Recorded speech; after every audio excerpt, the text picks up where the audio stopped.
muted. Cool. Am I muted? No, it was me. It auto mutes on my stupid OBS. So we're just gonna roll this again because it happens every damn time. I can't read lips every single time. No audio. Everybody's just got to tell me this ahead of time. But I guess we're gonna try this again. So as you can see, Adam tried to log in, so he's in chat. He's probably gonna sit here and give me crap for it. Audio is no longer muted. But we're here with Centurion XYZ today. We're going to have some fun. We got the cool swag that somebody decided to wear his pink vest for instead. And red. We're going to have a little bit of... that looks pink to me, man. I don't know. It's the lighting. I use warm lighting in my house. You're not in Bryce's room anymore. You can't use that as the excuse. Well, I got warm lighting. All throughout the house, I like warm lighting. Warm vibe. But yeah, we got Centurion XYZ. We're gonna do today more as a Q&A session. Talk about some of the newer stuff this week. Figure out how the big man did one of the largest collaborations I've seen on YouTube in a long time, and just get to know everybody. One of the newer members of the 1K Club as well. We've got his giveaway to do from the last PokéCast, and we'll do an update to the tournament because I finally got the bracket all set, good to go. So, Zen, welcome. Thanks for coming on. Well, thanks for having me. I appreciate it, guys. Definitely looking forward to it. So. Yeah, so before we get in, Adam, did you have any housekeeping items before we jump into the interview with Zen? Well, I know a bunch of people have been asking about pre-orders for CP, and we still don't know anything about that yet. So I've been letting people know, and then PSA orders, same thing. Everything's still in the same status, so there's nothing new on the front there. But I didn't know if you wanted to kind of update with the tournament and. What's the new set? Vivid Voltage. Vivid Voltage, and then we'll jump into the interview with Zen. All right, so we'll. I think we'll touch on Vivid Voltage later on because I want to touch base with Zen on some of those questions, and we'll kind of throw some stuff out at that point. Okay. But we are still taking the non-allocated pre-orders for Champions Path. We still don't know. I'm hoping by Friday that we'll know. It's first Friday in September this week, so I'm hoping that at that point we will know. If not, it should be the beginning of next week. I'm hoping that because we don't know yet is a good thing, that we're going to get everything that we asked for. There was a lot of talk about Pokemon trying to reach allocations this time around, unlike what happened with Hidden Fates last year, so we're going to stay optimistic. And then yeah, we're still taking orders on anything that you need. We're trying to do an order a week on Mondays. So if anybody needs DA or any of that other kind of stuff, let me know, and we'll get it added to the order tomorrow. So booster boxes, cases, the double packs if you want them, sleeve blisters, 3-pack blisters. I think everything is there and available except for ETBs, which were super short run. So... yeah, and I think the only other piece of housekeeping is I'm sure Mo's going to get in trouble because he's watching us right now and he's got a brand new baby at home, was born this week. So congrats to Mo, Trainer Leo's dad. And then I think that's it. Those of you that said congratulations, thank you guys very much. We did pass that 1K mark this week as well. So thanks for the congratulations, and thanks everybody for the help and support. But yeah, I'm kind of like the third wheel this week. I'm cool. Just like the third wheel. But, well, that's probably just because you're always on your phone. I mean, I don't. What are you doing on your phone, dude? Chat. See, I'm not the only person that notices it. I'm on my. I'm trying to. That's how I do the chat. If I bring anything else, my whole thing will be broken. I'm working on it, guys. I'm working on getting a stronger internet connection. Sorry. Oh, okay. But you're like on the chat. For the stream. On my phone. On my phone, I'm on the chat, so I don't use the internet. Yeah. No, that makes sense. Yeah. All right. So, first, let's start it out. God, man. So let's start this off by saying congratulations to both of you guys for hitting 1K. It's awesome. I know kind of once you hit that 1K mark, it seems like everything starts to explode as far as like, you know, the analytics and stuff. So I've seen Zen, you know, jump in subs, but I also know he also had a pretty cool collab this past week. So let's kind of start with there. So I want to know, how did this all start, right? So you got Real Breaking Nate, you got Super Duper Danny, and you got Edith and Evie, right? Yeah. So you guys all did like a 4-way battle. So one, kind of how long did that like take to come to fruition, and kind of who started, I guess, you know what I mean? Like, how did it happen? Yeah, so it was a long time coming. It actually started with High187, who has, you know, communication with Nate and Danny and these people, right? And so basically about a year ago, of course my channel was still much smaller, but about a year ago he contacted me. He's like, hey, I wanted to see if you want to collaborate with anybody. And I was like, yeah, sure. So he goes, all right, cool. I've got a couple people I'm going to be getting in contact with, and I'll let you know. So I was like, sounds great. So next thing you know, I've got an email from him saying, hey, I've got Nate and Danny lined up for a collab, a 3-way collab with you. I was like, who? Real Breaking Nate, Super Duper Danny. I'm like, stop it. You're lying to me. You're pulling my chain. No. I'm for real. We're going to, you guys are going to do a 3-way battle. I'm going to supply the booster boxes, blah, blah, blah. And at that time, Unified Minds had just come out. And so at that point, we started the planning process and everything like that. And it just so happened that had some really bad luck. The week that we were going to do the collaboration, we got hit with a hurricane down here in South Florida. And so that kind of got postponed. It never happened because, people's schedules and things just kind of fell apart. So that's pretty much like the very start of it. And then recently, he reached out to me again. He's like, hey, do you want to do a collab with Edith and Evie, and I'll sponsor it? And I was like, yeah, that's pretty cool. I mean, I've been talking to Edith, so we have some sort of a friendly relationship on Instagram, and so should be pretty cool. So I reached out to her. I said, hey, he's willing to sponsor the video. He'll buy the booster boxes. Are you down? And she's like, yeah, let's do it. So I reach out back to him, and he says, oh, cool. So it'll be you two guys, and we're going to include 2 more people. It's going to be Nate and Danny. They've already accepted. I was like, dude, this just went from like 0 to 100 from Edith right. and Evie to now it's a 4-way booster box battle with Nate and Danny. And I was like, well, I hope it happens this time around. I was just like looking forward to it. So which is crazy because we just had a hurricane too. I mean, obviously it hit Texas, but like, no, you have no idea. So that's part of the story. So, I mean, I know some of you guys already saw there was a picture that went up on Instagram that Danny put out. We had a Zoom call where we basically just discussed everything about the collaboration and just what we were going to be doing and how we were going to do it. But the mastermind here is High187. He's the guy that put it all together. Now, granted, since he had put me in communication before with Danny and Nate, I had kind of formed kind of a little bit of a relationship with them, just chatting back and forth every once in a while. But it kind of grew a little bit more with that Zoom call, and we were able to really talk and have a good time. I think we were on a call for like 3 hours. It was pretty fun. And then we opened up some packs and just had a good time. So that's pretty much how the planning happened.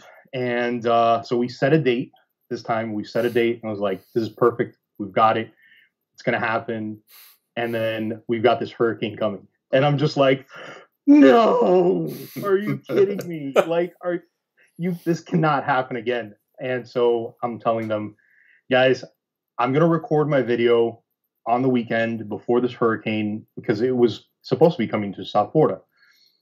So I'm going to record this video just in case, and I'll try to put whatever you guys send me into the video, but I don't know. I may have to just finish it on the weekend and see what happens.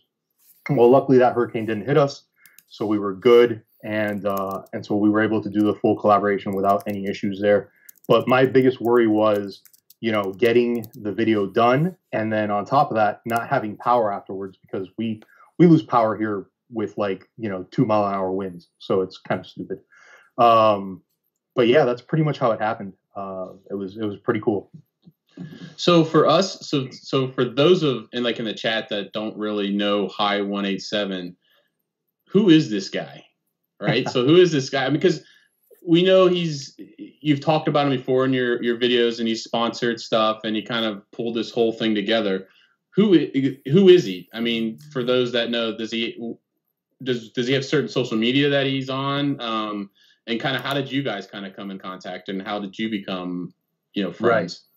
Yeah, so he does like to keep some anonymity. Right. So, you know, I mean, I'm not going to reveal who he is, but I can tell you he's been watching my videos since I had like 10 subscribers.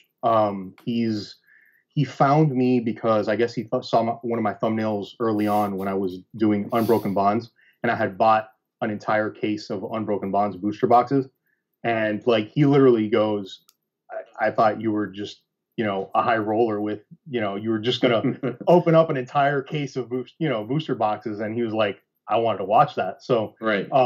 he saw that on the channel, and I did open up that entire case. I actually still have one of the booster boxes left, but I opened up all 5 of them on the channel, and he started watching my videos. He was one of the first few people to comment on all of my videos early on. So he had yet to send me anything or anything like that. He was just watching and commenting and, you know, just being supportive, which was really cool. And as time went on, pretty much, you know, he helped me out with a few things. Like, you know, he was giving me input that I needed to hear from the viewers, because like, you guys, you know, edit your videos and you watch your videos and you're like, okay, this looks good. And then when you put it out, maybe somebody else sees something you didn't see. Right. And so, you know, he dropped a comment in one of my videos, and he was like, hey man, there's something going on with your audio. Like, it sounds like it's kind of chopped in certain places. And that was a huge step for me, because I didn't know anything about audio or video or anything or editing. Right. So he pretty much, he gave me a kind of a hint as to what was going on.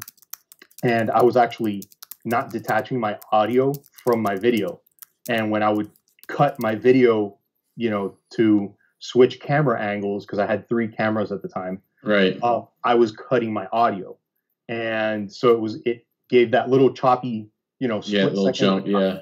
Yeah. And I had no idea. So, you know, I found that out from him. That really helped me, because now I kind of like, okay, I have to figure this out. I have to make my videos better. And, you know, just, he started, you know, chatting with me. He sent me an email, and we started talking back and forth, and just kind of became friends behind the scenes, sort of, you know. So that's pretty much how it started. And then I've been talking to him since, you know. Well, so is it kind of like a he doesn't necessarily post videos or stuff. He's just more behind the scenes type of thing, right? He's just a collector. He's just a collector, and cool. he's got a great collection. He's got a huge collection. He loves his PSA stuff, and he likes, you know, watching all of the YouTube videos and all the PokéTubers and stuff like that. And he just likes to support. You know, his thing is he wants to give back to the community, and he likes to do it through the PokéTubers, because we have the audience to do it, right? So, for him, it's like, okay, I'm giving to this PokéTuber so he can make these videos, which people are enjoying, you know, so that's the way he sees it. And then the giveaways and stuff like that. So like, I'm going to give away that Unified Minds booster box he sent me. Right. You know, that was one of the big things with this collaboration was, since we had these booster boxes, we never opened them. Let's give them away, you know? Right. So, I know, Adam, I got tons of questions if you got questions. Well, I wanted to know kind of how that relationship happened, because I know last year when we were helping Lootbox TV out pretty heavy with their charity event for the Atlanta Children's Hospital, that he had, you know, you had put it out there that you were going to do, you know, you were trying to help out, and it was either by views or by some, I can't remember the number that you had thrown out there, but it was, you know, something to do with likes and views or something, and how you came up with your number. And then he reached out to you and was like, hey, like, I'll match it. And I thought that was pretty incredible. And you see his name pop up a lot on a lot of channels, and it's like who is who is this masked man? You know, he's the man of mystery. He's the man of mystery. It's awesome. Yeah, it was pretty cool, man, because I really I enjoyed doing that charity with you and helping out the best I could. And I had no expectation of, you know, him matching anything. He never told me he was going to do it. He just dropped a comment and said, hey, I'll match you, you know, and that was pretty cool. Yeah. And again, none of the stuff that he has sent me, I've asked for. Right. In fact, I've told him, like, dude, you don't need to send me stuff. You really don't, you know, you don't have to, like, stop, you know, but he's just, he's an awesome guy. And he just wants to help the community out. So that's just his way of doing it, which is pretty cool. I mean, he kind of, from his standpoint is he knows how much time and effort it goes into doing what we do, as far as, you know, recording, editing, putting out all these videos, and the money that we spend on all of this stuff. Mm-hmm.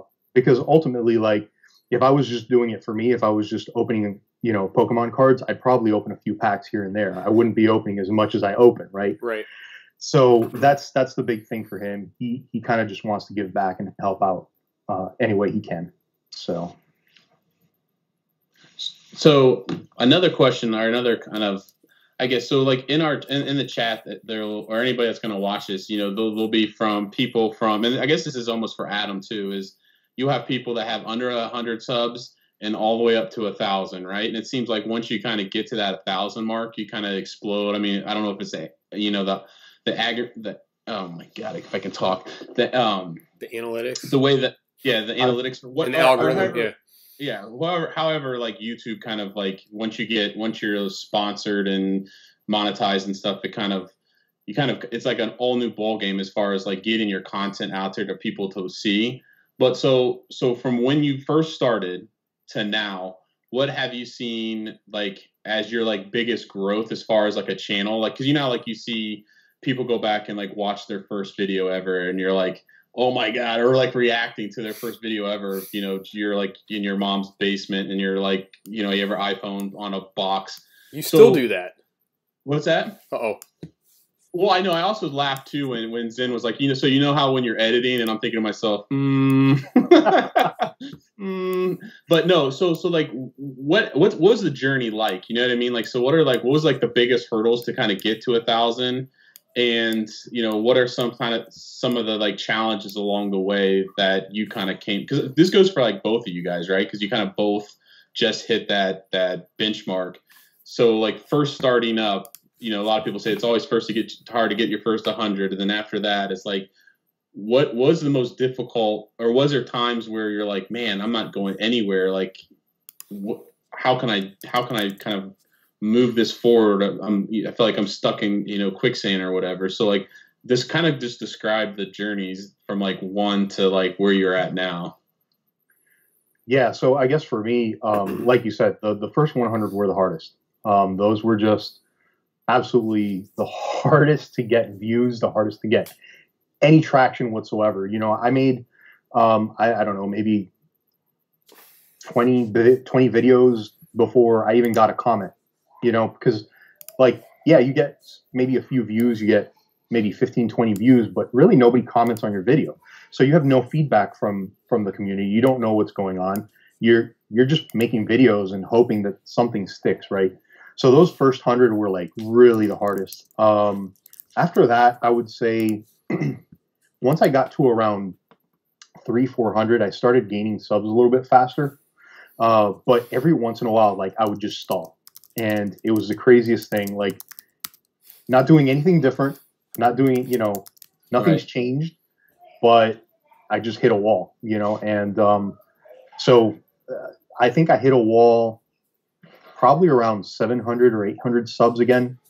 And that one was like, I went like maybe 10 days without a subscriber. I was like, this is like just insane, right? You know? But from a view and subscriber standpoint, the best success I've had so far has been the videos that I make where I'm building my decks. And those have been not caught by the algorithm itself for suggested video. Those have been caught by search. So they rank really high in search. I've got, one of them's got like 10,000 views, which is the first one I made. And if I go back and I watch that, I cringe because I'm like, this is horrible. Why is anybody even still watching this? It's 8 months old and it's so bad, you know? And I opened up way too much product to make a deck. It was a 45-minute video. And yet that is actually the video that gets me the most subscribers on a daily basis. So it's actually pretty cool. And it's on a playlist. So I've got, every time a new set comes out, I'll do the build and battle, and I'll just build a 40-card deck out of the build and battle, and those are the ones that get the most views because people search for that stuff. Because the algorithm doesn't really pick us up because we're too small. So yeah. You gotta. That's what I've I mentioned in on SG chat because Henry asked me the same question. He's like, so what's the best way to get views? And I'm like, get into search somehow, because that's the way to do it for small channels. Yeah. On our side, I agree the first 100, but I think the first 100 is the hardest because you just want it to happen. I think that's the time where you're really, really watching closely and you're like, all right, when is it going to happen? Like, I want to get that first 100. We hit a huge wall. And I think I've joked with Adam about this in the past. It was like the day that we opened his mystery box, like right around Christmas time, like it went to a standstill. I think there was never a discussion of stopping, but we went from Christmas to when I returned from that month away up in the Northeast for work. When I was gone a month, we still put out videos because we had scheduled everything. I think we went 2.5 months and we got like 15 subscriptions in that 2.5 month period. It was like, what are we doing wrong? It's like, what did we do? And like the views were going from like almost 100 a video to like probably 30 or 40. And it was like, man, it's like back to square one again. And then I came back, COVID hit, Adam and I started this whole thing. And in the wake of that, like we had bought it and we were using I'm going to go back. People keep asking for a video of like how we started. And I'll show just how bare bones we were. But I mean, I was editing videos on a 9-year-old computer. And it was like, we bought a new computer. We figured out how to live stream, started doing the PTCGO lives. Christy was like, we did that one crazy pack opening live on Wednesday night, which has now become a staple on the channel. And we're like, man, these live feeds are really cool. I was stuck in the house for a long time. So I started playing a lot more, got back into playing because I couldn't play at the shop. So I was like, well, I might as well play online. That changed it. And we went from it being like a video a day to really scheduling things out. So a video on Monday, a video on Friday, did the lives on Wednesday. If I was gone on Wednesdays, we would post a video, and we just kind of kept to a schedule, and it worked out. And I think that's where it really started to change. Adam and I actually talked about this when I was gone the other day. It was just finding the right way. We didn't really redefine ourselves because we've been really bare bones with what we do anyway. But we just kind of kept to a schedule. We let the kids kind of do, like, if they wanted to, they could do it. Like, you haven't seen Bailey a whole lot, but Addison does her own thing on the Friday videos now. So, it's not like we're trying to get everybody together to make a video. She's just, she bugs us and she's like, I'm ready to do my Friday. And we do that. And we just kind of, I guess, let our hair down a little bit and just kind of let it do its own thing. And I had said that, like, I was going to stop with the analytics portion of it when we got back and just kind of let the viewership kind of happen. It probably helped that we had some crazy out of control giveaways there for a little bit, and still in the middle of the one, But I can tell you, like, to get to the other part of Adam's thing, I don't know what the heck he's doing over there. It's my dog getting a treat, I think. But, like, Addison's video this Friday has been the best, has been the highest views that she's had. So those were our worst videos for weeks. It was like maybe 25 to 30 views. And I think the last I had, because she had asked, so she was at like 75, and it won't surprise me if she hits 100. Because I do think that the algorithm changes in your favor when you hit it. Because like we've seen like a progressive spike since I don't know what day we hit 1,000 because I was gone. But it's like one of those things that it definitely changed the outlook, and we've definitely seen it in other ways. And speaking of Hello 187, I think he missed his whole portion of it, but he's in here now.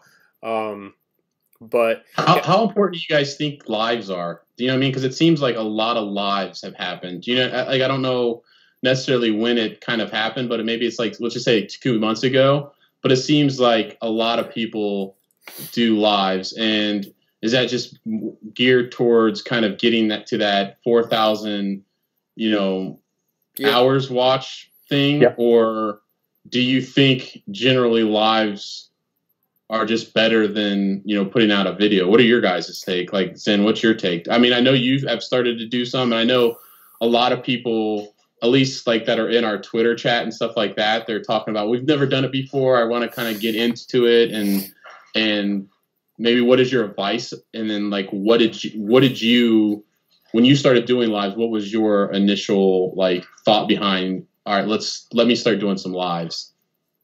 Yeah, so I think that the lives are really good for the 4,000 hours, and I think that's why a lot of people are doing them. It really does help with that. Also, once you're monetized and you do lives, you can get like the super chats that NC PAckBuster is currently getting from Trainer Wolf and Momo, right? So that kind of helps with that. Right. But before you're at that 1,000 level, you get the 4,000 hours a lot faster with lives. Now, lives are pretty cool because I think that you can interact a lot more with your community, right? So you're building this community, you're doing everything you can to make videos, and your the comments are in there, and comments are great, but they're really quick. Somebody leaves a comment, you respond. Every once in a while, maybe you'll get a back and forth with somebody here and there, but it doesn't really build that that community just like a live does, right? Where all these people are sitting here and asking you questions and talking, and they're talking to each other, so it's a fun time. For me, I kind of had a hard time in the beginning with the lives because I get really anxious when I'm gonna do a live stream. So, but like this was easy for me because I just got a call from Adam and I'm connected and I'm good. I don't have to do anything, right? But you're done. I'm done. But which is not normally how it goes with us. Well, right. No, but from a setting it up, like Adam has to set up OBS and set up all his stuff. And then half the times it doesn't work right. It doesn't start on time. You have technical issues, and all that stuff just really builds up my anxiety. And I'm just like, I'm done with it. I don't want to do it, but I've kind of gotten better at that. And the more live you do, the easier it gets, I think. Right. So you kind of overcome those issues. At least that's how it's been for me. And I don't do them as often as you guys do them now, but yeah, I'd like to do more lives. It's just it also gets expensive because you tend to open more product if you're opening stuff. Exactly. Yeah. Exactly. So that's another downside, So we saw a huge jump, right? Like we would average, like if we were lucky, we would get 10 hours of watch time a video. And then we went to the lives, we were getting like 48, 72. I think some of the lives had like over 100 hours watched. So when we were like, oh, like, are we going to get there? Like, do we really go for this? And then we were like, wow, this is crazy. And then, Christy was like, well, I'd rather do lives than actual videos because like you said, you get the actual interaction, and that's really what this is about for us, right? It's not about just opening packs and whatnot. It really is about the interaction with everybody else. And so that's what she likes. And, when we do our lives on Wednesday, she has the keyboard and she's talking with people and chatting and doing all that stuff. And when you were talking about, you know, kind of the back and forth thing going on, that the thing that sucks about YouTube is that inside of your dashboard, you get the initial notification, but then after that, like, it doesn't show up, like, if you haven't responded to it. And so those ones get lost in the fray and you don't really get that conversation going and you miss out. And I like to just be able to sit here and attend, like, you know, when I lose my train of thought because I'll be talking and then, you know, I'll be looking down at the chat and trying to keep up with people. But I prefer it, because I'm not the best editor in the world, and we all know that. I think the only person that may be worse than me is in the bottom left-hand corner. But it's harsh, man. It's hard. He curses me when I call him, right? And he's like, "Oh man, now I got to edit my video." But like, you don't have to. A, it takes the editing out. B, I have to remember to unmute because that happens every single time. But the interaction is better because it's all about the people. It's not about the amount of views that you have. It has to do with, like, how many people are watching and how many people can you converse with.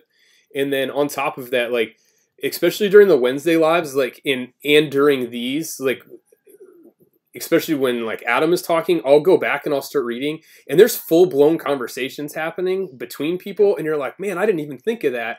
And, like, they'll get their own thing going, and it kind of, you know, spreads to something else. And just the absolute interaction of it, it makes it better because, like, we can't all get together and, you know, talk about this stuff week to week, but, like, in person. But, like, we can get on here and we can have a good time. And there's definitely stuff that Adam and I overlook from time to time and whatnot. And so I think the lives make it a lot better. Yeah, I think it's pretty cool because, like, for example, like, you've got, you know, your community, right? And they come into your lives and they kind of get used to talking to each other. And so even if you're not responding directly to their questions or whatever the case is, they're still having a conversation over here all by themselves, which is really cool. Hey, what's up? So I brought, Christy came in to say hi, but what he just always, it's the pink vest, right? You just can't take him seriously. God, this is like awful. It's right. It's like awful. It's not not we were talking about lives and why we. I love why lives. I'm so glad we do it, just because we actually get to have a conversation with people, and it's not just us acting a fool. We get to act a fool with everybody else, and it just makes it better, especially, like, with the times that we are and we're cooped up in a house, and we get to talk with people that we actually enjoy and like to talk to and have fun with, and all kind of have a stress relief in a sense. Mama. And then she makes friends because she Pokemon Go raids with Mo, like, all the time. I love it. It's the best. It's the only way. And then she gets mad at me for calling Adam all the time. Well, let's not go there. This is a. But I mean, the whole thing, like, not just the lives of the community in general. I mean, like, we wouldn't be doing this if it wasn't for it. You know, Adam and I keeping in contact and then just chit-chatting a little bit, and then you chit-chat with other people, and it just kind of, I think the lives have really expanded the community exponentially, especially since, you know, the middle of March. Yeah, absolutely. I mean, I like them because, like, you can just drop in. There's so many going at any one time. You can just drop in and, you know, say hello and watch some stuff, and then, do you know what I mean? Like, because sometimes it's so hard to keep up with so many different videos that come out, which kind of brings me to that next thing. Who are the PokéTubers that you watch? Do you know, like, are they Nate? Is it? Who are those notification guys that Zen that you watch, either whether it's just for entertainment or to get ideas from? Cool. Right. Because I mean, I think that's a big thing. Like, so I coach soccer, right? And I always said, like, I don't care if people steal my ideas for coaching, like, the kids. It kind of implies the same thing when, like, you're on YouTube, when you see different content creators come up with ideas and kind of try to put your own twist on them, because I think it's important to kind of reinvent yourself every now and then. Not like you know, create a new golf swing like Tiger Woods, but, like, kind of recreate or add different segments to kind of keep you relevant, or not kind of, lull yourself to sleep into the same video every single time. Because if you kind of do the same thing every single time, people can see it in videos, right? Where maybe you just don't have it, but maybe if you have a new segment that you come up with, I know you've had a bunch of different segments that you've had throughout the year or so you've been on. And I think that's kind of what I like about your channel is like, it's not the same thing. You're not just opening Darkest Blade. You got the foreign packs. You have DBS. You've opened Yu-Gi-Oh! Like, how important do you find it to kind of recreate yourself or bring like a new twist on like how you open or what you open? Yeah, so I don't really, I don't think about it too much. I open what I like to open. One of the big things for me though is I do need to do a little bit better of a job of not doing the same exact thing, like as far as just sitting here and opening stuff. Like I watch a lot of videos, like for example, you got Nate that goes to the store and he does his, searches for cards and searches for the, the stuff that he wants to open on the channel. I would love to do that, but I'm extremely shy. You wouldn't believe it by this interview, but I am extremely shy. And I'm, like going out to anywhere with a camera and recording myself, I'm completely self-conscious about of that. And so I've never done it, and I tried one time and it just didn't work out because the store didn't, I went to Dollar Tree and they didn't have any freaking packs. So I'm like, let's see what they got at the Dollar Tree. Nothing. All right, cool. And you're like, maybe that's a sign. Not do this. So not doing this again, but you kind of like, you look at some of the other PokéTubers and you go, man, I would really love to do that. But you also have to do something that you're comfortable with doing, right? So I'm not comfortable doing that. I'd rather just order my stuff, get it, from USPS or whatever the case is, and just open it on the channel. So in order to do that, I find, like you said, other ways to kind of make the channel a little bit different. I'll open up the Dragon Ball Super, but I did that because I wanted to open Dragon Ball Super, not because, I saw, somebody doing it and it was super popular and I'm going to do it. I started collecting Yu-Gi-Oh! I started doing Yu-Gi-Oh! Because I started watching EpicTube HD and he's opening Yu-Gi-Oh! Cards and I'm like, dude, these things look freaking awesome. I like them. I really like them. And him and I kind of made a friendship, and I was like, I kind of want to start opening Yu-Gi-Oh! Now. And so I bought a few packs and I thought it was cool. The Korean stuff, the Japanese stuff that I opened, all that stuff is just because I wanted to do something a little bit different. With the Korean stuff, you go on eBay and for like $25, you can buy a booster box. I was like, that's a cheap video to make. And not a lot of people are doing that. Sure, you can find it, but not a lot of people are doing it. So that's just kind of the way that I do it, just to make it a little bit different than everybody else. But it does get expensive too, because now you're trying to get a full collection of, Korean, and then you're trying to get that same full collection for English and Japanese, and you're just like, okay, where does it end? Yeah. So how does that OCD work? I mean, I know like with me, like I got close to Hidden Fates done, and then Adam was like, no, dude, it's not a master set unless you have reverses. So now I'm going through all my stuff and looking through reverses, and I'm like, I can't complete one set. Do you know what I mean? And it's so, and now Bryce in the Dragon Ball, because like with me, like I don't play the game, so with Adam, he plays the game, so like everybody kind of has their own. Like for me, what I like to open is like what looks awesome, right? Like so Dragon Ball looks really, really awesome. I want to get into Yu-Gi-Oh! Because Yu-Gi-Oh! Just looks, the artwork is kind of what drives me to like what I want to open. Like obviously I love the vintage stuff. I'm a WotC guy. I got tons of sealed stuff, but like opening that type of stuff is like,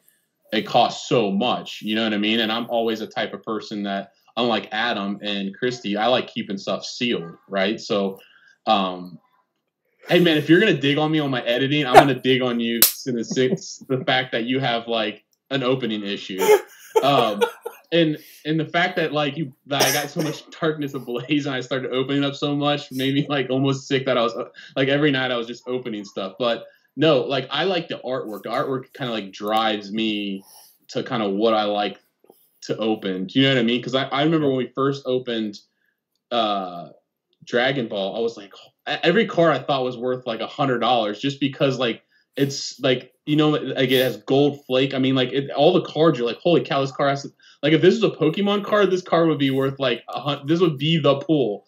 And Right. so like, and then you find out that it's just like just a rare, or it's just a, you know, a super rare, and you're like, holy god, you know what I mean? And so that kind of what drives me is with DBS was just the artwork, and I kind of see the same thing when you or Harley open up the Yu-Gi-Oh and Rhymestyle open up the Yu-Gi-Oh. It's like, man, this is really cool too. You get the artwork, and then you also have that chase card, right? That, and then it also has like the first edition, which kind of like, you know, hit people's like, I got to get this because it's first edition type stuff. So like, I'm in the ballpark with you, is like, I'm opening like stuff that I really like to open. And I guess unlike you, like I have kids. So like what I open too also is driven by like what Bryce likes to open. Right. And then obviously Dempsey likes to open anything Bryce likes to open, but Bryce is in the Dragon Ball. He's like, dude, all these cards just look like everything just looks super cool. And, and so that's why we're like on that big kick. And that's why like us doing the Rhymestyle thing was such a big thing with him, because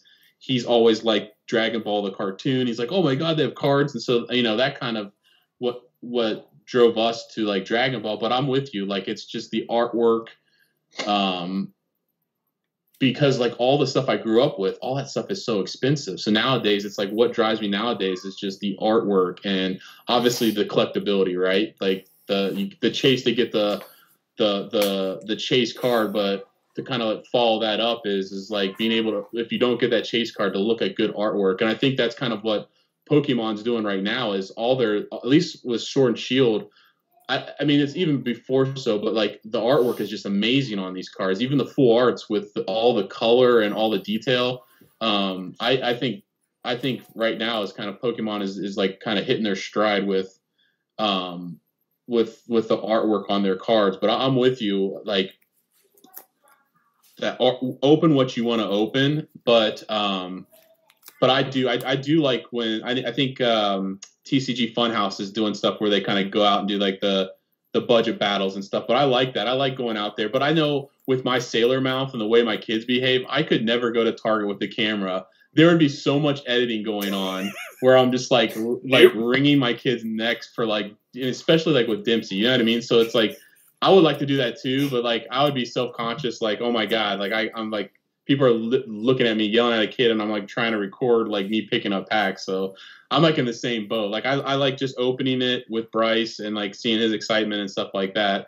But I do feel like I kind of like want to like reinvent in the sense of like kind of branching out to maybe Yu-Gi-Oh, just because of the artwork and stuff like that. So it's not the same, because what you can have happen a lot is like you get this new set comes out and you buy so much of it, you don't want to put out like 5 videos in a row of just the same thing over and over again. You know what I mean? Right. Which is actually what I've done with Darkness Ablaze at this point.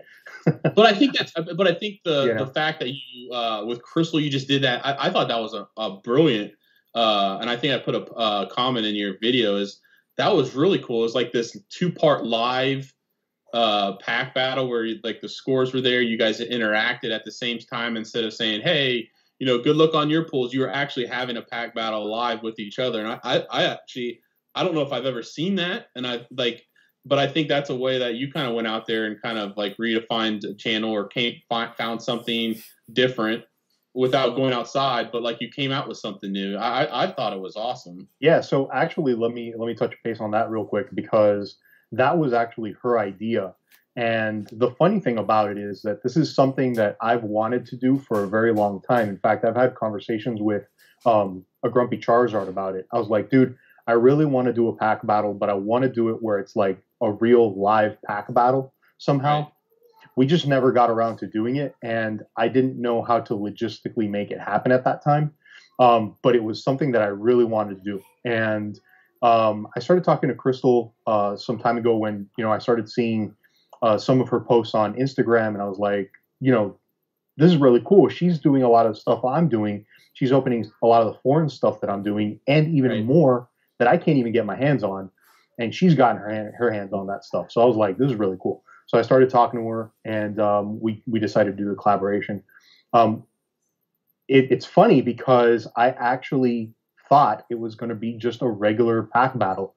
and like we normally do. And so, you know, we had decided we were going to do GX Ultra Shiny, and I had a box of that, and she had a box as well. So I'm like, all right, I'm going to record over the weekend, blah, blah, blah. And we had decided to put the video out for Friday or something like that. So I record my video just like I do all my other collaboration pack battles where I just shout out the other person, whatever. And that video was complete trash. I had no audio. I had my video was screwed up. I had just changed my entire setup for my camera and everything like that. And it was a disaster. The whole video, it was not usable. And I reached out to her again. I'm like, hey, I'm really sorry. I don't have any more GX Ultra Shiny. I screwed this video up big time. Can we do something else? And she's like, oh, well, I'm glad you did that, because I probably should have told you this before, but I wanted to do like a live thing. And I was like, oh, okay. So whatever. I just opened a box of GX Ultra Shiny for no reason. Cool. You know, but we started talking and she explained to me what she wanted to do. I was like, okay, that sounds great.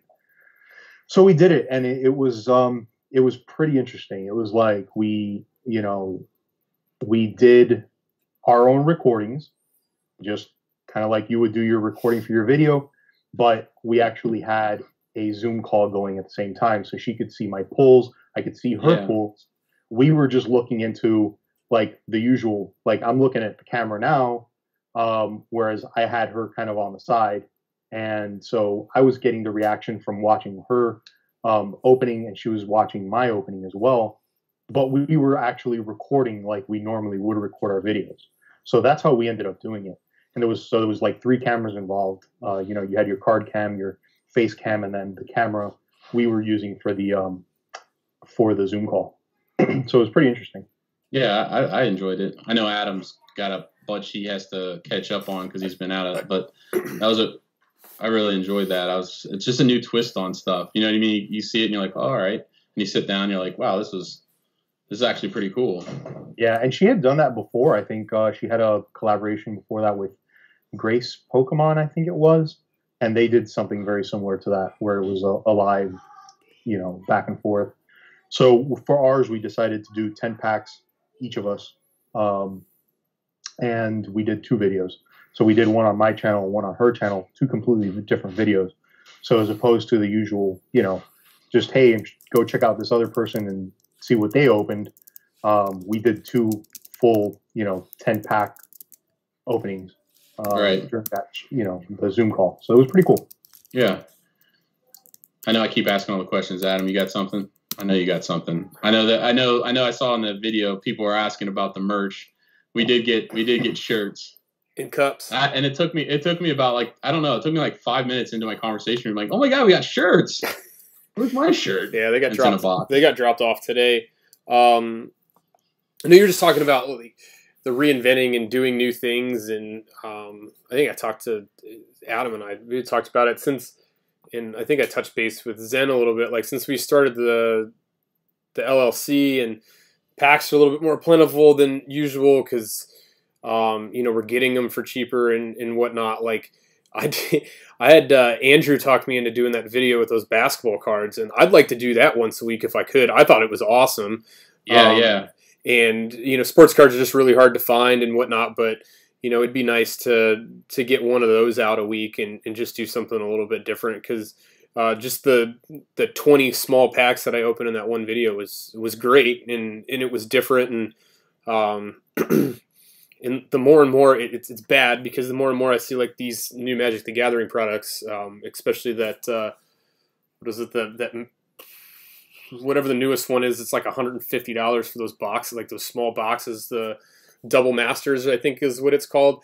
Like, oh yeah, the reprints of the cards that I remember from like when I was a kid, like seeing some of those pulled, I'm like, man, I can't get into anything else. This is getting a little insane. But you know, I was never really into Dragon Ball or Yu-Gi-Oh or any of that stuff, so that's not something that necessarily appeals to me. And I usually joke with you guys when I watch your videos, I'm like, I don't know what these are, but the video is good and the pictures were cool. Yeah. But to be honest, like, yeah, with DBS, like, I think Bryce had watched Rhyme, mm-hmm. and he was watching Ryan before I actually first started watching Ryan. But you know, his main channel is devoted strictly to that, but he also does the gaming aspect and stuff like that. And but then I started watching Zen open them, and I'm like, when Zen opened them, and then I watched Omosh open them, I'm like, wow, I really like these. And like, I used to watch in the early '90s the original Dragon Ball Z. I mean, who didn't watch those cartoons? I mean, I even remember I was watching them in college still. Like, we would sit there and have a Colt 45, and we're watching DBZ while we're. I mean, like, it was crazy. I mean, that was just the nerd I was. But then when Zen was open, Omosh was open, I'm like, holy cow! And then you look at the value of the cards, and I'm like, those cards, like, you got the 3 hits in them. They're they're usually, the 3 secret rares are always over $100. And I mean, and all the special rares hold value, and you're like, man, these cards, you go on TCG Player, you're like, wow, these cards really hold their value really well.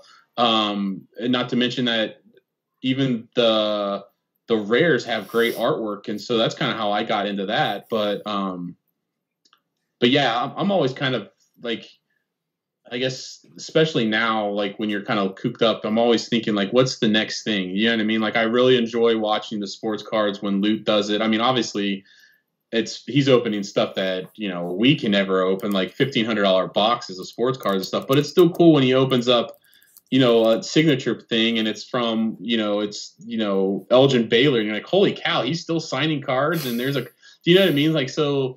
I mean, you had that Hank Aaron one too, right? Something like that. Yeah, the Hank Aaron one, like, that's still cool to watch. Yeah. You know, I still enjoy watching that. But then even when you kind of did it on a lower scale and you're pulling stuff like that, and I mean, I used to open up football cards and baseball cards back in the day, so it's kind of cool to see, like, oh wow, this stuff is still out there too. Do you know what I mean? Because you get so caught up sometime in your niche where you don't, like, you know, you don't really expand upon it. But it is cool. Seeing other people opening stuff and kind of asking yourself, like, what can I do that's kind of different? You know what I mean? So no, I enjoy watching it. And there's definitely more than just, you know, Zen and other people. Like, I love watching when people kind of are creative. Like, I know Yizzy kind of puts out some crazy stuff sometimes with eating challenges and puts different spins on it. And yeah, I definitely enjoy watching, but then you kind of think to yourself, I don't know if I could ever do that. Like, he's trying to get me to eat some nasty shit for, like, a pack battle, and I'm like, like, I want to do a cola. I don't know if I can eat like a Inferno chicken wing, dude. Like I'm gonna be out. I'm gonna be out. I tried it once with LSG. We did that, like, whole garlic clove thing where we tried to eat it and open the packs. That was awful. I was like, why did I ever think that this was a good idea?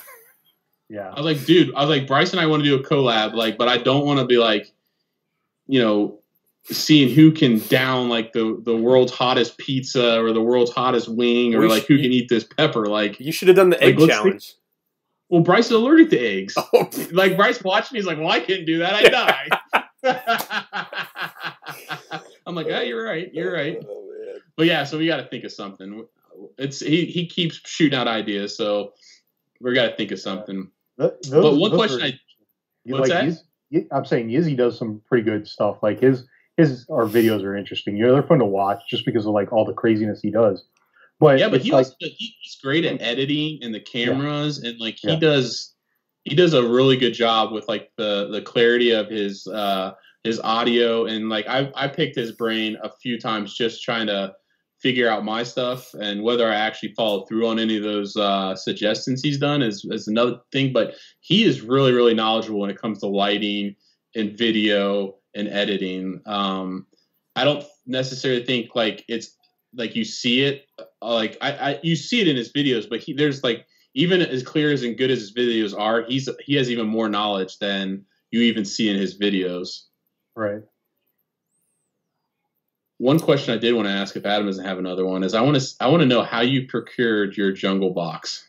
So we've always talked about when I was selling vintage stuff, and I've sent you a couple theme decks and stuff to, like, of jungle and stuff like that, and fossil and stuff. But I always wanted to know, because I'd always say, hey, I just sold my jungle box for $5,000. And you're like, well, now my jungle box is up to $5,000. So I was always like that meter of you being able to like know how much your box is. But how did you get that box? And how long have you had it?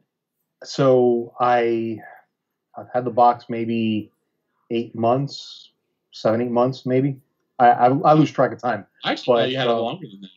It might be. I can't remember. But yeah, I bought it on eBay.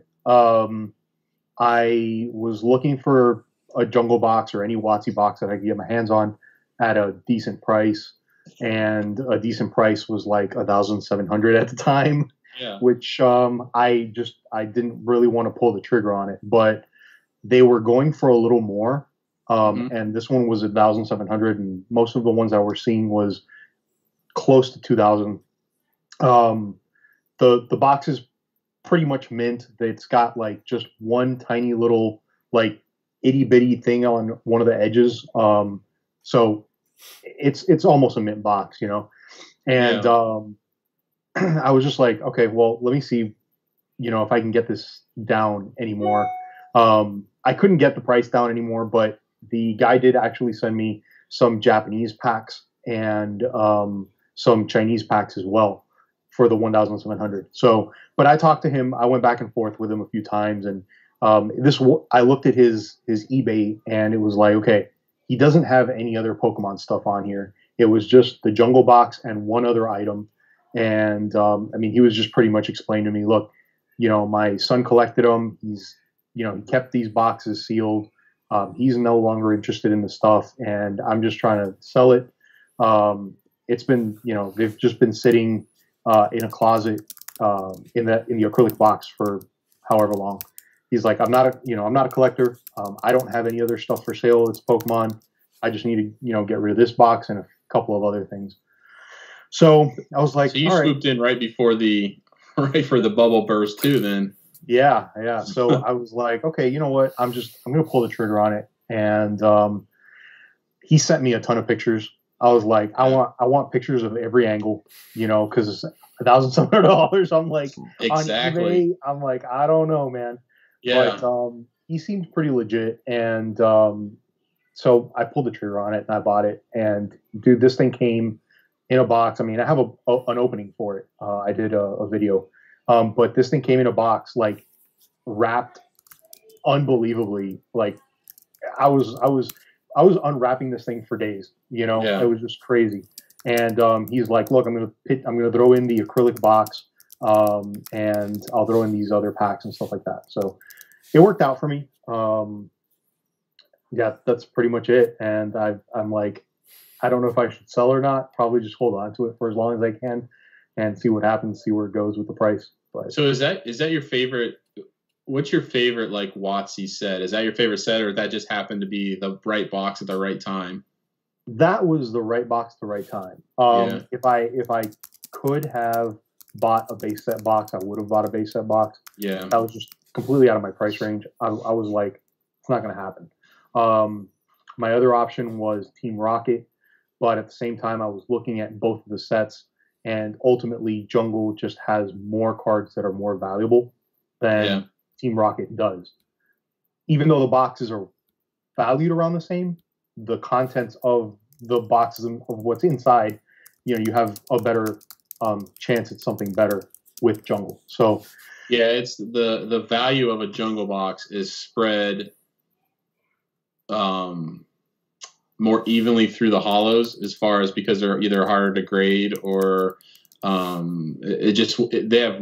If you're looking at the first edition, obviously they just have more over that $1,000. Where, you know, Rocket has those big hitters like the Charizard, the Blastoise, the Dragonite, and then the Dark Magneton. I mean, they have like higher end, but I mean, if you don't pull one of those higher ends, then you're kind of stuck with a Dugtrio. Do you know what I mean? So it's like, yeah, I mean, Jungle is definitely, and I think Jungle was probably printed a little bit less than a Team Rocket. Do you know what I mean? Like, you always see Team Rocket in Fossil a lot, but I was just curious on how you stumbled across it and like how long you've actually had it. I mean, you got to think. I mean, you've already made like $3,500. I mean, in value on the box itself. So, I mean, you kind of got in where you at the right time. I always give Harley crap because he kept like I kind of got him in contact with my guy that got him a base set box, and he wanted two, and I was like, the price is what it is. I was like, you jump on it now, and he's like, oh, I just saw one sold for less, and I'm just like, dude,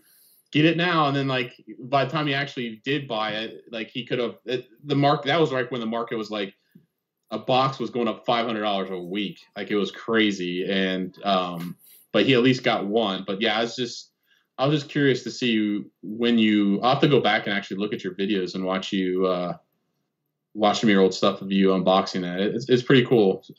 Is it your star in your collection, or do you have something that has more sentimental value? I mean, I know, I guess in people's collection, it's not necessarily always the most expensive thing, but what's your most favorite thing, I guess, in your collection? Because I see you got a lot of stuff back there. Yeah, I got a ton of stuff. No, I would honestly, I would say that would probably be it for me. Right now, though, I do have some PSA Dark Blastoise cards that I really love, and those for me are like, I guess, my favorite in my collection. Right. I want to get a PSA 10, but again, too expensive. And so I've got the Legendary Collection Reverse Holo version of it in PSA 9. I've got the Legendary Collection Holo PSA 9. I've got the Team Rocket, Holo. The only one I'm missing is the non-Holo. And I even have the topper, the reverse, the Legendary Collection Reverse Holo topper. Oh, yeah. Yeah. So I've even got that. Very and that's cool. kind of sitting up there with my PSA cards as well. So that's like, for me, that's the big thing in my collection, aside from the Jungle Box. Yeah, I was on a phone call with a Skype with Polish Rob and Adam probably like 2 or 3 weeks ago. And I actually had a PSA reveal where the TCA Gaming actually opened it. But I mean, there's nothing wrong with this first edition Dark Blastoise Holo. And I finally got the kahunas to crack the case. And I mean, I was with him, and I was like, when it broke, I'm just like, because you see, cringe. You see like everybody else doing it, and like, oh, just crack it and do it in. But the first time you do it, you're like, oh my god, if a shard somehow does something. And I watched old videos of TCA cracking it, and I actually emailed Rhyme Style like, dude, so how do you do this? And like he told me, he's like, dude, you just crack the corner, you pry it open with a screwdriver, and you're kind of there. But yeah, so I just resent it in to get regraded, and I'm hoping, like, there's nothing wrong with it. I think we've all kind of covered it in our channels about like CGC, PSA, BGS, the inconsistencies on grading, and how Ryan was like, dude, I submitted one card 8 times, it got anywhere from a 6 to a 10. There's that kind of stuff out there. I'm not an advocate of just cracking and resending unless you really feel like the card was graded poorly. But with this one, I had TCA Gaming say he thought it was a 10. Everybody that I've kind of sent pictures to, like, yeah, I think that's a candidate to kind of resend it in. If it comes back a 9 again, then it is what it is. But I think you should at least try to give it another shot. But that kind of brings that up because you said, you mentioned your Dark Blastoise. So yeah, that's definitely one of those. I'm a Team Rocket guy, so that's definitely one of my favorite cards of all time is that Dark Blastoise. Yeah, and the funny thing is I have not pulled the trigger on a base set Blastoise yet. I would love to, but I haven't done it. I've looked and looked, and I just can't find one in the condition that I wanted and the price that So that's the thing too, is the base sets are like, I mean, you're talking about $1,000 Charizard a few months ago. I mean, the Charizard in that set is $5,000 now, and that's just a unlimited. I mean, you've seen the boxes. The boxes. I think when I had Harley buy his, he paid like a little under $5,000, and now they're worth 12, 13. 12, 13. I mean, it's crazy, and what another thing is you can't find a lot of it in really great condition. I feel like I used to be able to go and hop on eBay and find, like I remember I bought a Team Rocket Holo set, and so it was just some guys, he found it, he put it up there, and I got them all back. I'm like, holy cow, I cannot believe the condition of these cards. But now ever since this boom, I'm even having a hard time going on eBay and just finding something I'm comfortable with, that even if I just wanted to put it in my binder, comfortable buying. You get people saying, near mint, you look at it and you're like, do you know what a holo is in the scratch? Like, do you know what I mean? So I feel your pain, especially the price that these cards are at now, that it's like, you have to be even more diligent when you're going in there and buying these cards. And I'm like you. Now it's like, I want a picture of every single corner, every single angle, because Adam will give me crap, but I bought a card and I bought it off some guy and it was a complete and utter disaster. Luckily, we were able to get some type of return from FedEx for insurance purposes, but yeah, I mean, it's so hard to go in there and pull that trigger on something. If it's your eyes, a picture cannot do the same thing as just putting your eyes on it. And it's just, it's hard. And then you have to put your whole entire trust in that person and make that choice. Do you know what I mean? You're making it for them, and you're hoping that they have the same like scrutiny that you would when saying, oh yeah, this is a near mint card. I feel your pain when it comes to that. So like, it's funny, even if you think about it from a PSA perspective, right? You have that discrepancy in the grading, so you don't really know what you're going to get. And one of the things that bothers me about eBay is people that post just the front of the pic of the card. Yes. It's like, I am not buying anything, even if it's in a PSA case, if I'm only seeing the front of the card. I want to see every angle of the damn thing. That's just the way. And so I actually bought 6 PSA 8 Charizards, base set Charizards, and they were really, really well priced. I got them auction. They were all from the same seller, and he had them all listed at the same exact time. So I guess for whatever reason, like the timing was just perfect for the auction where they hadn't gone up some ridiculous price, and I was able to snag them, all 6 of them, for a really good price each. And I got them all in, and they all looked pretty much like 8s except for this one Charizard that I kept. The rest I sold. But this one, to me, looks like it's either a 9 or a 10. I mean, for sure. Yeah. Comparing it to the other 5, I was like, okay, I see why these are 8s.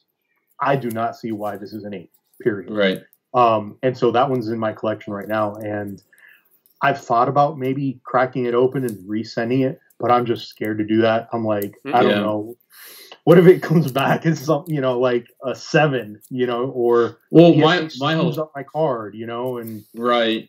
And my whole thing is when I talked to Adam, and I was like, look, I was gonna, because I'm still missing a Dark Blastoise for my binder collection. I say worst case scenario, if this comes back and it's a total disaster and it's a 9 again, or they knock it down to an 8 for whatever reason, I'll just crack it and put it in my binder.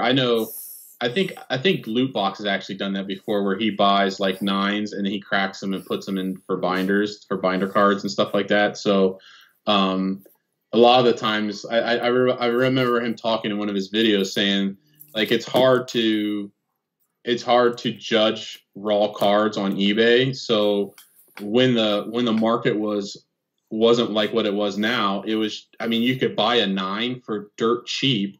You could crack it, and then you don't have to worry. It's at least an 8, 9, which is awesome for a binder, and you can crack it, and you can start filling your binder with these 9s. Now, obviously, nowadays 9s have shot up, so you can't really just crack 9s and put binders anymore like you used to. But well, at this point, you're looking at buying 8s, 7 or 8s to put in your binder. If you're going to do that. Yeah, I mean, because you like to have some security in the sense that, like, what does somebody else think of this card? Well, if PSA thinks it's an 8, then that's good enough for me to think that this card's going to be in pretty good condition. But like you said, I mean, everybody's light's different. People don't like, man, this looks really good, but you don't have a back. You don't, especially if the card's loose. I need a back picture. Yeah. Like if it's one thing if it's PSA, I still want a back, but like if it's just a loose card, I need a back picture here, man. Like I won't even look at it. If I click on it and it's like 1 of 1, next. You know what I mean? It's just there's so much discrepancy like between a 10, a 9 that like you have to try to see it at all angles, and you're making that I mean, how many times have I bought a collection where I'm like, you get it and you're like, well, this doesn't look like anything I thought it was going to look like. I mean, you get a lot more of those than you do when you buy it and you're like, holy cow, this is like a lot better. This guy wasn't kidding. These were like in my grandma's attic and sleeves sent for 20 years, but you know, it's not always the case. So, yeah, but I mean, they're just not up there anymore. So if you want these cards, you kind of got to take those risks sometimes. You know what I mean? Like I don't see nearly as much stuff on Facebook Marketplace and just like things that would be local. And then with COVID, you don't want to go places and meet people and like you used to. Do you know what I mean? So it's like a lot more people are buying these online to have it shipped to your house. And it's like, yeah, it's just that trust. You know, I'm a trust guy first, and sometimes that gets the best of me. But yeah, I'm with you, man. It's hard to find stuff out there, and there's a lot of cards that I want too that, you know what I mean? You kind of just scroll when you have time, and you hopefully you kind of get that diamond in the rough, but it's few and far between for sure. Yeah. And a lot of times, like I'll go on eBay and something will say near mint or whatever. And I mean, it's like, there's no whitening, there's no issues on it. But if you look really, really close, there's something wrong with that holo. Yeah. But it's the angle, right? So yeah, no matter how many pictures you look at, the holo is going to be so difficult to really determine what you're actually going to get. And I bought a lot of cards that looked pretty decent. And of course, I looked at the whitening. I was like, okay, the guy sent me extra pictures. He was like saying it was, you know, near mint, maybe a little bit less than near mint overall. And, you know, I got the stuff and I was like, there's hair in the binder. Like one of the cards had a hair attached to it. I was like, oh, and it's not my hair because I literally had just, you know, it was like in the actual binder slot, you know. Yeah. And I'm like, oh, and I have a video of it. I'm like, oh, there's hair in here, you know, and it's pretty bad. And it's just like one of those things like, okay, I looked at these cards pretty well and they looked great. And even all the pictures he sent me, they look like what I was paying for, you know. And when I got them, I was like, this is not what I expected, you know. Yeah. It kind of nothing's worse than that, right? You're like, oh my God, I'm gonna do this. I'm gonna get this card. I'm gonna get it graded. I'm gonna do this. I'm gonna do that. And you get it, and you're like, oh my God, this is like your heart drops because you're like, oh my God, this is not what I thought it was gonna be. I had all these awesome plans of finishing a binder or grading or doing all this, and now you're just like, oh my God, what am I gonna do with this now? You know what I mean? It's just, you know what I mean? Like it's gonna go in the collection, but it's like, oh my God, I really had big plans for this guy. And the funny thing is I took a risk on that particular lot because I had eBay bucks. And I was just like, you know what? If I'm going to risk if I'm going to risk it, I'm going to do it with my eBay bucks. And it's not like my actual money. So even though it is technically my money because I could have bought something else, but at the same time, it's funny that you said that. So yeah, so I bought that lot with the eBay bucks and I was just like, well, at least it wasn't me spending my money on this. I just spent the eBay bucks, you know. Exactly. It's funny you said that because I do the same thing. Like when I have those eBay bucks, I'm a little bit more willing to take that chance on, when I'm buying a collection or a couple cards. Like I'll have $100 eBay bucks, and I'm like, you know what? Maybe I will go buy that set of 5 cards because if I don't, then I don't feel like even though, like you said, you could have spent it on something else, but I'll take more of a chance with those eBay bucks. Yep. So, because I saw your Instagram post and I just wanted to plug it because it was the only Pokemon news this week. So Vivid Voltage we knew was going to be the next set. We've known that for a couple weeks. We know that it's going to have the Fat Boy Pikachu in it, which I think looks pretty cool. We also found out this week that we were going to get the amazing rares that they're calling amazing Pokemon. Somebody correct me if I'm wrong, but I'm pretty sure that's what they're calling them. Your Instagram post earlier this week said that you weren't going to go hard on it, and I want to know why. Couple of reasons. Yep. Well, I hadn't seen the amazing rares in it yet, Okay. so I didn't know if they were going to be in there. I didn't know if they were going to be in CP. But at the same time, I've bought so much Darkness Ablaze. I've bought, it's like, it's a lot. And I've spent a lot more money on Darkness Ablaze than I probably should have. I've got booster boxes sitting here. I've got all kinds of products sitting here. And I'm sure you guys feel my pain. But at the same time, like, I also wanted to buy Champion's Path. Yeah. And so I ordered a case from you guys of Champion's Path ETBs, right? And I've got a case also ordered from somebody else. So I've got, supposedly, should have a whole bunch of ETBs coming my way at some point. I didn't buy any of the other Champion Path products because I'm going for just the ETBs based on the fact that they have a Charizard on them. And the rest of the stuff is kind of whatever. We'll see once the packs are available. And the set, we still don't really know what's in that set, which is really confusing to me. Champion's Path? Right. Yeah. Like they haven't really, like Vivid Voltage, they came out with, the main cards that are going to be in there. We kind of know what's already going to be in there. Well, the main set list for Champions is pretty much there. Okay. It was released when they announced all the product. And so the bulk of like the 70-ish card set, I think is out. Maybe not 100% confirmed, but it's like, what else do we have? Because there's got to be something else. I mean, the elephant in the room is like, okay, are we getting a gold Charizard? Are we getting a rainbow Charizard? That's what everybody wants to know. Nobody cares about the other 70, 80, 90 cards. Yeah. Exactly. So yeah, and that's the thing is, I want to know what's going to be in there. But I've already, bought the booster box or the ETBs. Mm-hmm. The rest of the stuff depends. If there's going to be something really good in there, then maybe I'll buy the other stuff. But from Vivid Voltage, I was just like, you know what? I've spent a crap ton of money already on this stuff. Yeah. I'm just going to wait and see a little bit more what happens with that. I'm going to buy some. I'm obviously going to buy some, but I'm not going to buy cases of it. I'll buy, a booster box to, a few of the different products and kind of split up and diversify what I do just for the openings on the channel mostly. Mm-hmm. Do you feel that like they just like this time of the year, like Pokemon, just because of the holiday set, they just hit you with like a bunch of crap and you're just like, it's almost overwhelming in the sense that like, how do you disperse your funds? I mean, because everybody has a budget, right? It doesn't matter if it's like, $1,000 or $100. I mean, everybody has a budget, and you're going off the speculation that CP is just going to be huge. And it's like, all right, well, I have a lot of money invested in that. Well, you feel like, oh my God, we haven't even got there, and we're already talking about another set. I mean, it's kind of, for some people, it can kind of be overwhelming, and you're thinking that, holy cow, like, I just spent all this money on this. How am I even going to have money for this? Do you know what I mean? And it's like... And there's tons of stuff in between. I mean, look at this Friday, right? There's a ton of new stuff for this Friday. You've got that new Eternatus VMAX box that has... we finally get the full art Eternatus V. It comes with the Eternatus VMAX.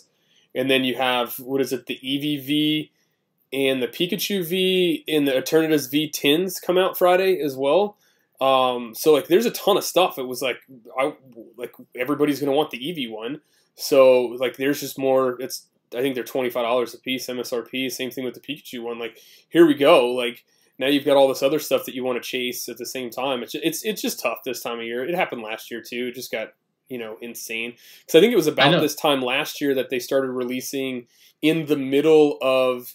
Because this time last year, I think it was a week ago.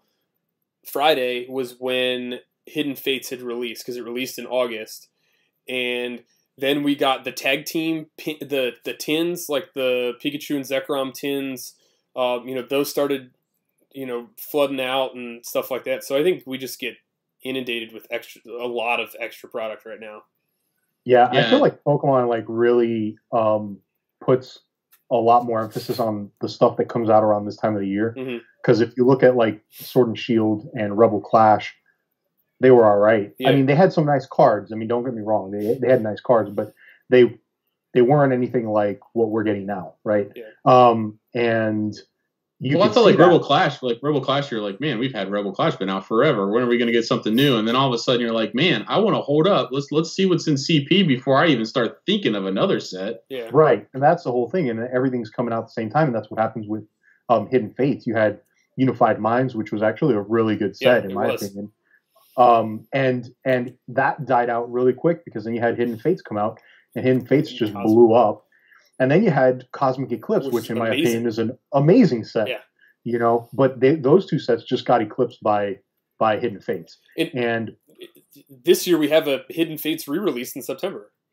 Yeah, right. So now you got more Hidden Fates coming, and which is cool because I know a lot of people are still they haven't gotten their hands on it, but which is insane. I mean, like just it's so hard to get, but it makes it so difficult. And then for me, it's even more difficult because like I just bought, talking about buying a lot of stuff, I just bought the Chinese sets for, I guess, Darkness Ablaze, right?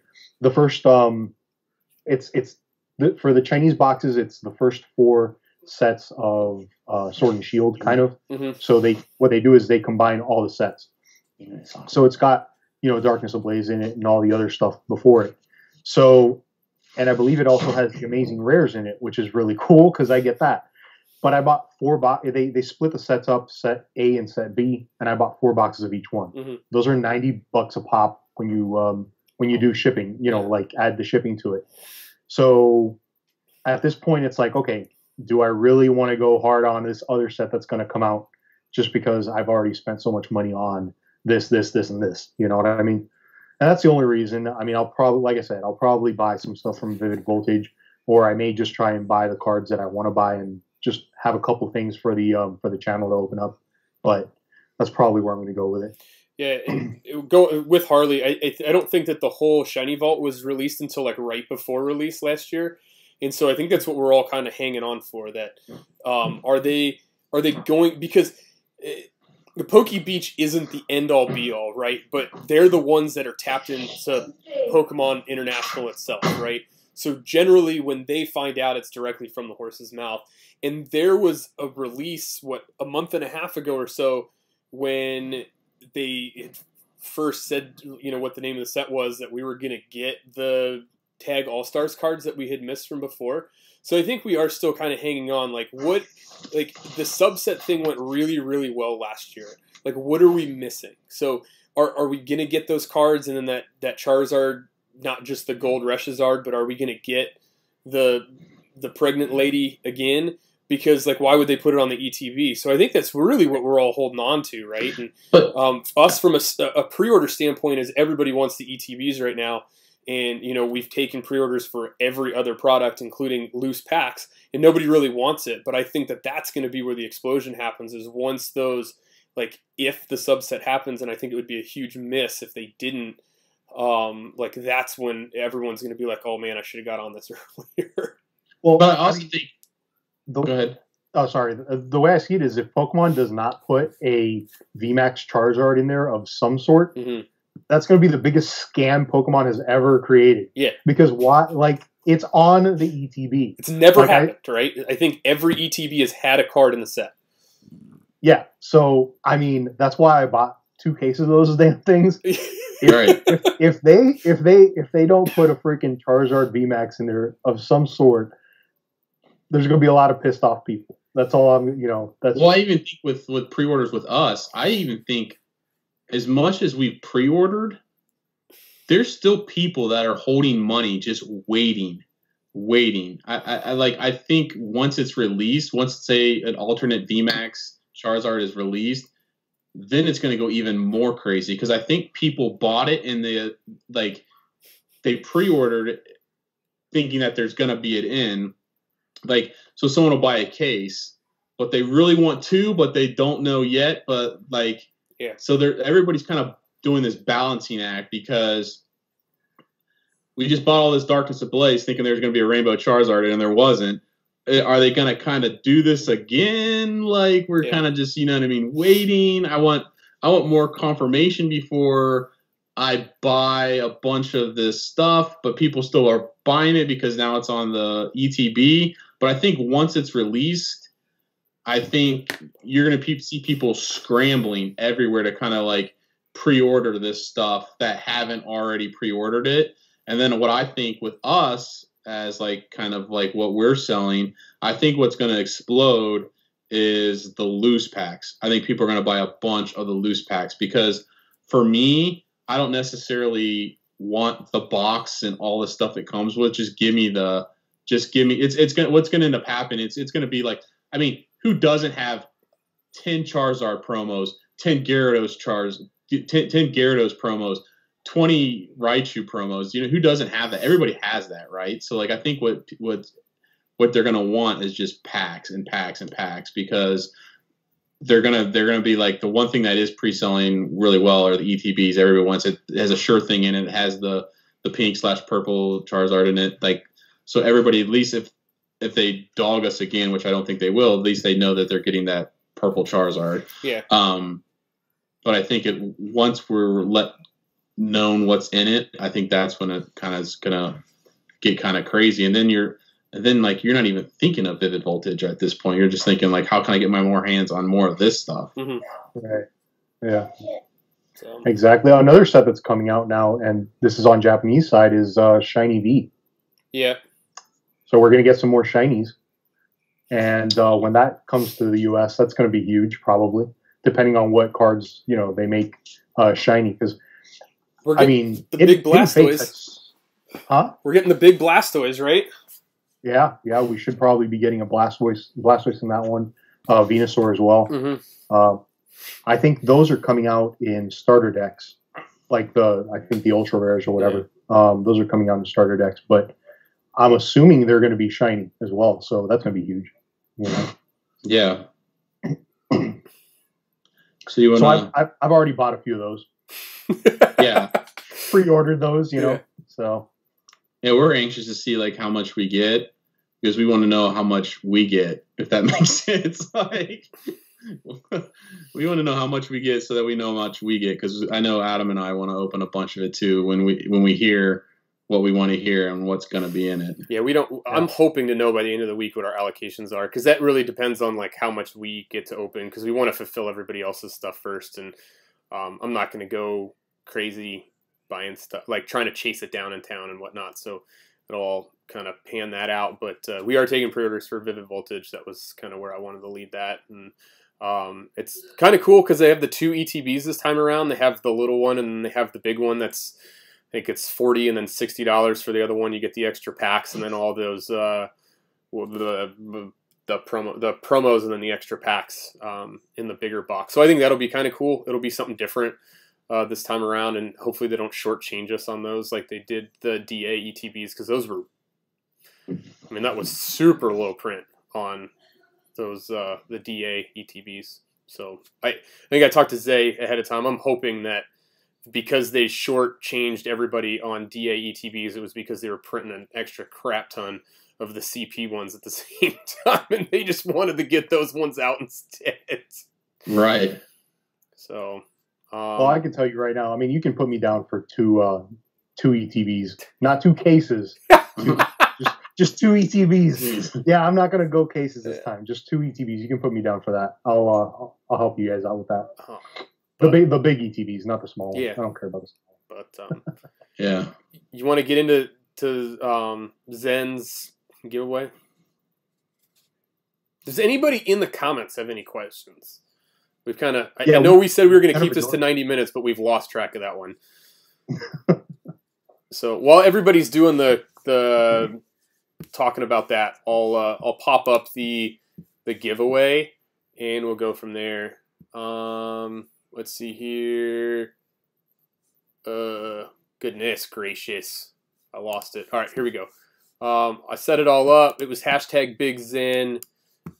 we're going to go. And then in the middle, while I'm waiting, you guys can look at the comments. I will do the giveaway. And then I will also show the updated bracket because I have it completed for the tournament. So hashtag Big Zen. We had 11 people, and Marco Garcia. Big Zen learned a lot from you guys. So on the previous video, he came over from Azul GG's stream on Twitch. So that's how he found us. So hey, so Zen, you cut your own hair? I did. Man, Harley just calling you out in the. I did. Yeah, I kind of. It was bad, dude. It was like you and Yizzy cutting your own hair, and then this dude, it was almost what 2.5 months, 3 months almost. And then the update on the tournament is. I'm in the same boat. I cannot not wear a hat. The tournament bracket is now updated on the screen as well. Oh, nice. So, K-Dub beat Scipio. Millennial Collector beat David's Poke Life. Minuteman beat Slither. Yes, I did. I got that one. Gyarados Freak beat the Broke Nerd. Zay destroyed Mo. JD State won his. Harley beat Professor Pikachu, and then Retro just, I think by half a point, beat Pogo Dad. So there is the update. I will post this in the Discord, and then I'm going to try and get the actual bracket put over there as well. The link to the bracket so everybody can take a look. Yeah. So you have till next Sunday. I've got my video recorded already for my battle with Retro.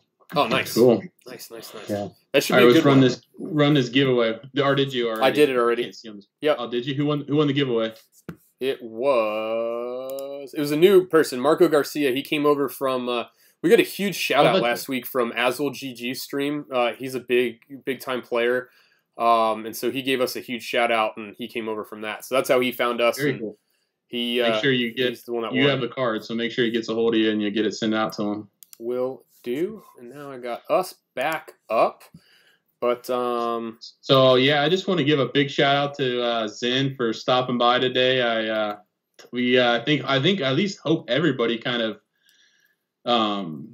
got new insight behind the scenes from Zen. We learned anything from his jungle box to who high 187 and everything else. And I at least I know I can ask questions for days, so I came prepared with a bunch of questions, and it's kind of cool to actually chat with the person and kind of get to know them more than just through their videos. So I want to give you a big shout out. Thanks for coming on the show. I really, really enjoyed it. I love doing these ones. Yeah. These interview type stuff.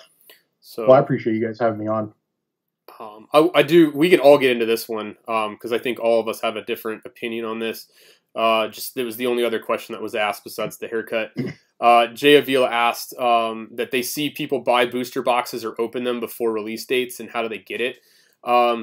So the number one answer to that is they're getting them from pre-release tournaments, or what should be pre-release tournaments right now. So when a card store that is sanctioned by Pokemon, or that is allowed to hold Pokemon sanctioned events, orders pre-release kits. So they get a case of 10 of the Build and Battle boxes, and then with that they get a sealed booster box with each of them. That's how they buy them, and it's supposed to be $25. You get the Build and Battle kit and then 3 booster packs as your entry into the tournament.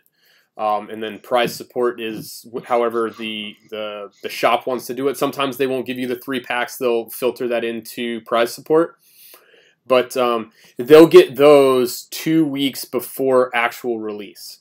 And so now with COVID, because there aren't any sanctioned events, these stores can still get their stuff early. And they've just been selling it. So that's why the last 2 sets you've seen it a bigger influx of people open it early. The other way that people get it is they have a quote-unquote store and they've gotten themselves sanctioned and they're able to get it early. And then some people are just able to get it a couple days early because it was sent to them. I know our distributor tries to get it to us on Friday before so we can try and send it out. But we can get it anywhere up to the Wednesday before. like some of the shops do, and then we have to, you know, scramble as fast as we can to get stuff out. But that's really the meat and potatoes way of getting it out, of why those people get it early, is they just have an LGS near them where they can go and pick it up and get it that way.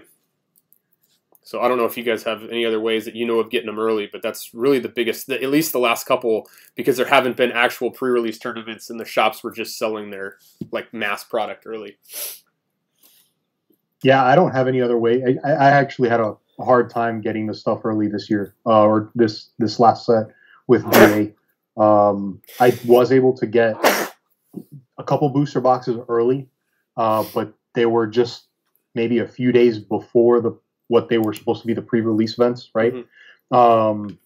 So it wasn't really that far ahead. There was people already opening these things a week before I was. So, including, you know, the big guys, Leonhardt, Blue Box, and these guys, you know, I mean, they were getting the stuff a lot earlier. So yeah, I think it's just a wild west right now, as far as product is concerned. It is. And I don't think Pokemon is really regulating the way that they maybe should be. And so you have a lot of stores that are still scared to sell the product. So you may not be able to find a store in your area that's willing to sell early, whereas maybe somebody else, some other store just doesn't give a damn. And it's a wild west, and they're just like, I don't care. I'm going to sell this stuff because I'd rather sell it than, you know, hold on to it. And they're probably making a little bit more. I mean, I would assume that they're probably making a little more money off of it, you know, pre-release, right? Like if they're selling it 2-3 weeks early, I would guess that they're going to upcharge a little bit, but I'm not sure. I'm not, you know, maybe you guys can answer that one. Yeah.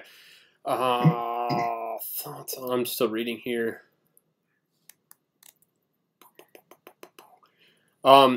So we, with our distributor, we are told specifically, like, people are not supposed to get it before release day.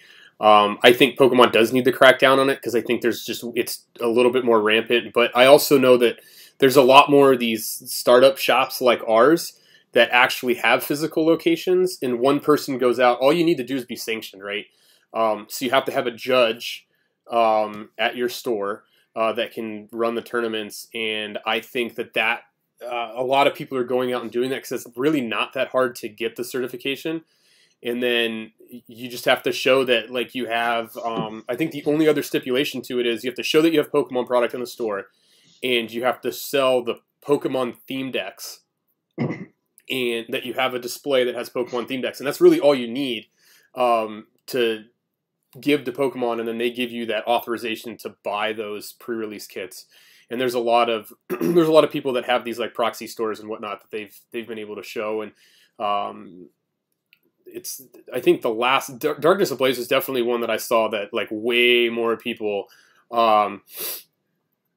has gotten it this time around. And I think that there does need to be a crackdown, because if we're not holding tournaments, I don't know why people are able to sell them early. And if they're going to sell them early, like Harley said, he bought it. He tried buying it from the same spot as Juice and Andrew, and they turned him away because of the rules. But if you're going to sell it early to one, I think you should sell it early to all, type of a thing. And then just circling back on the last couple questions, because I know Adam's got to eat his Papa John's and whatnot, but dude, I gotta take my kid to soccer, not eat Papa John's. I already did that. Remember, you guys called me when I was in the. I didn't know if you'd stuffed your face or not already. But just to circle back on the last two questions, and then we'll just wrap it up. But the PSA is still extremely slow. Stuff that we've had there since the beginning of May still hasn't moved at all. It's not even in the grading phase. It's awful. One thing I do want to touch base on that is like when you are in the Discord and you see that these guys are getting their Charizards back and their stuff back, they were all submitted at a higher level and paid a lot more than the $13 because of the raw value of their card. Oh. So like when you see Adam showing off shiny Charizards, those are being sent in a lot higher than a car that's worth under $100. Yep. And we had to send it bulk, economy, regular. There's so many different sets. I mean, I think Adam had a magic card that had to be expressed because of the value. So you're getting those cards back 2 weeks because of the value of the card. not because somebody was like that like all the bulk stuff that we sent in June and May are still in the same phase. All these cards that you're seeing us getting back are all cards that people paid $55 and up to get graded. So just a little like caveat to those that are wondering where their cards are. I know like somebody sent in 10 cards. One of them happened to be a Charizard. They already have theirs back and they want to know where the rest of ours is. The rest of them were submitted at that lower level. So they're sitting there like everybody else. You can ask anybody, like you send in the bulk, or especially those that were sent in, they had a monthly special kind of when this COVID hit. Mm-hmm. I mean, they got flooded with Pokemon stuff, and it's just where it's at. I mean, they've received it, they've put it in like what they call their research and whatever phase, and they've just been there for months. So when we originally sent them in, it said 100+ days. So I mean, and that's from the time that they opened the box. And so, like, we've had stuff there for almost a month now, and the boxes haven't been opened yet. So it's kind of all over the place. And then, the longest I have sat on cards have been 6 days. So, like, I've never sat longer than 6 days. Like, when you sent me a card and I got it from my PO box, I've never sat longer than 6 days before I've shipped them out. I may have waited a couple of days for another shipment to come in, but we have tons of cards to send in ourselves that we don't have a problem sending them in when we get them. But other than that, anything else? Harley had one other question regarding Champion's Path, that a lot of people are having their pre-orders returned to them. A lot of the reasons why people are having pre-orders returned to them is because nobody knows allocations yet. You had places like Mystical that's having all sorts of issues, and a lot of people don't want the same thing to happen, to be sitting on a lot of people's money like they have been. And so they're just, I think a lot of these places are returning money and then doing what we're doing and taking these like pre-allocation, no payment pre-orders like we have been for a while now, because they don't want to spend the money and not be able to refund it. So I think a lot of these places are kind of going back on what they thought. I'm going to talk to the distributor tomorrow because we have an order to put in, but I know that with as large as our order is, he was like, as soon as I know, you will know, because I know that you guys are just trying to, like, you don't want to be stuck with this rather large 5-figure payment to us and not have that covered by the people that wanted to pre-order it. So like, as soon as we know, we'll let everybody know. But that's the best thing that I can answer to that, is not that allocations are going to be low, is that people are getting really scared because we don't know what allocations are yet, and these companies are trying to refund people before it's too late. And so they're just kind of doubling back. Which is a smart thing, and that's why we did things the way that we did, is not getting caught with the TCG pants down and having to do what Mystical's doing, and having to hold out for maybe months before they can pay some of these people back that didn't get allocated their stuff. So, but that's all I got.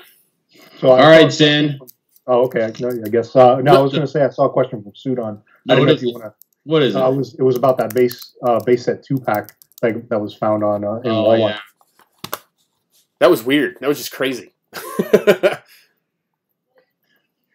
So, well, I thought he was saying something. I had misread the question. That's why my answer is all jacked there. I totally forgot about that base set 2. I thought he was talking about those 2-packs being found at Target, but and I think some other people have as well. But Zen, thank you for joining us and hanging out with us today. We're sorry to kind of cut things short, but somebody's got to get to soccer.